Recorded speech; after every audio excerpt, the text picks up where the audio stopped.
Hi all, ನನ್ನ ಹೆಸರು Deepa. Welcome to Deeps delight. Christmas special ಕಲ್ಕಲ್ ಹೇಗೆ ಮಾಡೋದು ನೋಡೋಣ. ಗೋವಾದಲ್ಲಿ ಇದನ್ನ ಕಲ್ಕಲ್ ಅಂತ ಹೇಳ್ತಾರೆ, ಮಂಗಳೂರಲ್ಲಿ ಕಿಡಿಯೋ ಅಂತ ಹೇಳ್ತಾರೆ. ನೋಡಕ್ಕೂ ತುಂಬಾನೇ ಅಟ್ರಾಕ್ಟಿವ್ ಆಗಿದೆ, ಹಾಗೇನೆ ತಿನ್ನೋದಕ್ಕೂ ಕೂಡ ತುಂಬಾನೇ ಕ್ರಿಸ್ಪಿ ಆಗಿರುತ್ತೆ.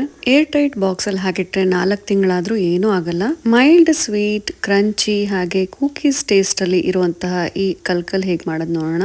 ಬೌಲ್ ಅಲ್ಲಿ 1/4 ಕಪ್ ರವೆ ಹಾಕೋತಾ ಇದೀನಿ. ಬಾಂಬೆ ರವೆ, ಇದು ಉಪ್ಪಿಟ್ಟು ಮಾಡುವಂತದ್ದು. ನಂತರ ಅದೇ 1/4 ಕಪ್ ಅಲ್ಲಿ ಕರಗಿಸಿರುವಂತಹ ತುಪ್ಪ ಹಾಕೊಳ್ತಾ ಇದೀನಿ. ಬೆಣ್ಣೆ ಅಥವಾ ಡಾಲ್ಡಾ ಕೂಡ ಹಾಕೋಬಹುದು. ಚೆನ್ನಾಗಿ ಒಂದ್ಸಲ ಮಿಕ್ಸ್ ಮಾಡಿ ರವೆನ ತುಪ್ಪದಲ್ಲೇ ನೆನೆಯೋದಕ್ಕೆ ಬಿಡಬೇಕು. ತುಪ್ಪದಲ್ಲಿ ನೆಂದು ರವೆ ಚೆನ್ನಾಗಿ ಅರಳಬೇಕು. 10 ನಿಮಿಷ ಇದನ್ನ ಮುಚ್ಚಳ ಮುಚ್ಚಿ ನೆನೆಯೋದಕ್ಕೆ ಬಿಡ್ತಾ ಇದ್ದೀನಿ. 10 ನಿಮಿಷ ಆದ್ಮೇಲೆ ತೆಗೆದು ನೋಡಿದಾಗ ರವೆ ಚೆನ್ನಾಗಿ ಅರಳಿದೆ, ಗಟ್ಟಿಯಾಗಿರುತ್ತೆ. ಇದನ್ನ ಒಂದ್ಸಲ ಚೆನ್ನಾಗಿ ಮಿಕ್ಸ್ ಮಾಡ್ಕೊಳ್ಳಿ. ಬೆಣ್ಣೆ ಅಥವಾ ಡಾಲ್ಡಾ ಬಳಸಿದಾಗ ತುಪ್ಪದಲ್ಲಿ ಮಾಡಿರುವಂತ ಟೇಸ್ಟ್ ಬರಲ್ಲ. ತುಪ್ಪದಲ್ಲಿ ಮಾಡಿದ್ರೆ ತುಂಬಾ ರುಚಿ ಚೆನ್ನಾಗಿರುತ್ತೆ. ತುಪ್ಪದಲ್ಲಿ ರವೆ ಚೆನ್ನಾಗಿ ನೆಂದಿದೆ. ಇವಾಗೆಲ್ಲ ಮಿಕ್ಸ್ ಮಾಡ್ಕೊಂಡಾದ್ಮೇಲೆ ಅರ್ಧ ಕಪ್ ಸಕ್ಕರೆ ಹಾಕೋತಾ ಇದೀನಿ. ಪುಡಿ ಮಾಡಿರುವಂತಹ ಸಕ್ಕರೆ. ಅರ್ಧ ಕಪ್ ಸಕ್ಕರೆಗೆ 1 ಕಪ್ ಮೈದಾ ಹಾಕೊಂಡ್ರೆ ಸ್ವೀಟ್ನೆಸ್ ಮೈಲ್ಡ್ ಆಗಿ ಚೆನ್ನಾಗಿರುತ್ತೆ.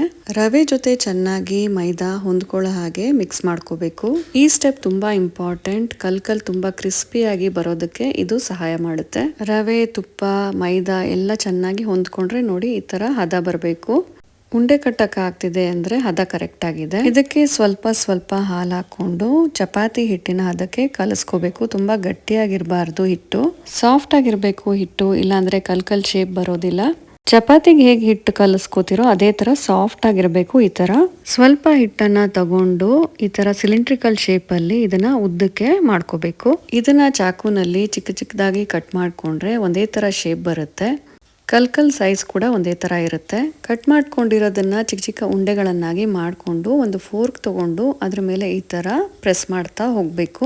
ಓವಲ್ ಶೇಪ್ ಅಲ್ಲಿ ಇದನ್ನ ಪ್ರೆಸ್ ಮಾಡ್ಕೋಬೇಕು. ನಂತರ ಕೆಳಗಡೆಯಿಂದ ಈ ತರ ಸುರುಳಿ ಸುತ್ಕೊಂಡು ಹೋದ್ರೆ ನೋಡಿ ಎಷ್ಟು ಚೆನ್ನಾಗಿದೆ ಶೇಪು.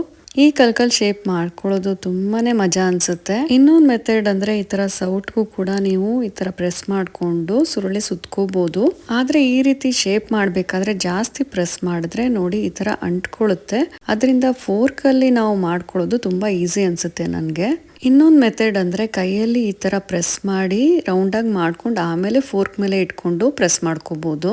ನಂತರ ಕೆಳಗಡೆಯಿಂದ ಸುರುಳಿ ಸುತ್ಕೊಂಡ್ರೆ ತುಂಬಾನೇ ಅದ್ಭುತವಾದ ಶೇಪ್ ಇರೋ ಕಲ್ಕಲ್ ರೆಡಿ ಆಗುತ್ತೆ. ಈ ತರ ಮಾಡ್ಕೊಳ್ಳೋದಕ್ಕೆ ಯಾವುದೇ ಮೌಲ್ಡ್ ಬೇಡ, ಫೋರ್ಕ್ ಇದ್ರೆ ಸಾಕು. ಸುರುಳಿ ಸುತ್ತದ್ಮೇಲೆ ಎಂಡನ್ನ ಸ್ವಲ್ಪ ಪ್ರೆಸ್ ಮಾಡಬೇಕು, ಇಲ್ಲ ಎಣ್ಣೆನಲ್ಲಿ ಓಪನ್ ಆಗುತ್ತೆ. ಇದನ್ನ ಡೀಪ್ ಫ್ರೈ ಮಾಡ್ಕೊಳ್ಳೋದಕ್ಕೆ ಎಣ್ಣೆ ತುಂಬಾ ಕಾದಿರಬಾರ್ದು, ಮೀಡಿಯಂ ಉರಿನಲ್ಲೇ ಇದನ್ನ ಡೀಪ್ ಫ್ರೈ ಮಾಡಬೇಕು. ಎಣ್ಣೆ ಜಾಸ್ತಿ ಕಾವಿದ್ರೆ ಶೇಪು ಕಟ್ ಆಗುತ್ತೆ ಅಥವಾ ಒಡೆಯುತ್ತೆ. ಕಲರ್ ಸ್ವಲ್ಪ ಬ್ರೌನ್ ಆದ್ಮೇಲೆ ಇದನ್ನ ಮಗಚ್ಕೋಬೇಕು, ಇಲ್ಲ ಅಂದ್ರೆ ಕಟ್ ಆಗುತ್ತೆ. ಎರಡೂ ಸೈಡು ಈವನ್ ಆಗಿ ಬ್ರೌನ್ ಕಲರ್ ಬರೋವರೆಗೂ ಇದನ್ನ ಡೀಪ್ ಫ್ರೈ ಮಾಡ್ಕೊಳ್ಳಿ. ಬಿಸಿ ಇರ್ಬೇಕಾದ್ರೆ ಸಾಫ್ಟ್ ಅನ್ಸುತ್ತೆ, ಆದ್ರೆ ತಣ್ಣಗಾದ್ಮೇಲೆ ತುಂಬಾನೇ ಕ್ರಿಸ್ಪಿ ಆಗುತ್ತೆ. ತಣ್ಣಗಾದ್ಮೇಲೆ ಏರ್ ಟೈಟ್ ಬಾಕ್ಸ್ ಅಲ್ಲಿ ಹಾಕಿಟ್ರೆ 4 ತಿಂಗಳಾದ್ರೂ ಏನು ಕೆಡೋದಿಲ್ಲ.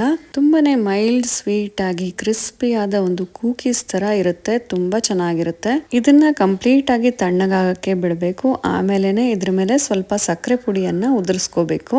ಬಿಸಿ ಇರ್ಬೇಕಾದ್ರೆ ಸಕ್ಕರೆ ಪುಡಿ ಹಾಕಿದ್ರೆ ಎಲ್ಲ ಕರ್ಗಕ್ಕೆ ಸ್ಟಾರ್ಟ್ ಆಗುತ್ತೆ. ಇದನ್ನ ಮಕ್ಕಳ ಜೊತೆನಲ್ಲೂ ನೀವು ಕುತ್ಕೊಂಡು ಮಾಡ್ಬೋದು. ಕಲ್ಕಲ್ ಶೇಪ್ ಅನ್ನ ಮಾಡ್ಕೊಳ್ಳೋದು ತುಂಬಾನೇ ಮಜಾ ಅನ್ಸುತ್ತೆ.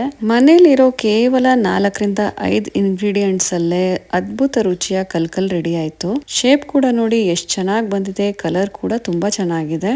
ಒಂದು ಕಲ್ಕಲ್ನ ಮುರಿದು ಕೂಡ ತೋರಿಸ್ತೀನಿ ನೋಡಿ. ಒಳಗಡೆ ಗರಿ ಗರಿಯಾಗಿ ತುಂಬಾನೇ ಚೆನ್ನಾಗಿ ಬಂದಿದೆ. ತುಪ್ಪದ ಫ್ಲೇವರ್ ಅಂತೂ ತುಂಬಾ ಚೆನ್ನಾಗಿ ಬರುತ್ತೆ ಇದಕ್ಕೆ. ಒಂದ್ಸಲ ಮಾಡಿ ತಿಂದ್ರೆ ಮತ್ತೆ ಮತ್ತೆ ಇದನ್ನೇ ಮಾಡೋಣ ಅನ್ಸುತ್ತೆ, ಅಷ್ಟು ರುಚಿಯಾಗಿರುತ್ತೆ. ಕ್ರಿಸ್ಮಸ್ಗೆ ಈ ಗೋವಾ ಸ್ಪೆಷಲ್ ಕಲ್ಕಲ್ ಟ್ರೈ ಮಾಡಿ ನೋಡಿ. ರೆಸಿಪಿ ಇಷ್ಟ ಆಗಿದ್ರೆ ಪ್ಲೀಸ್ ಲೈಕ್ ಮಾಡಿ, ಚಾನೆಲ್ನ ಸಬ್ಸ್ಕ್ರೈಬ್ ಮಾಡ್ಕೊಳ್ಳಿ. ಮತ್ತೆ ಭೇಟಿ ಆಗೋಣ. Thanks for watching.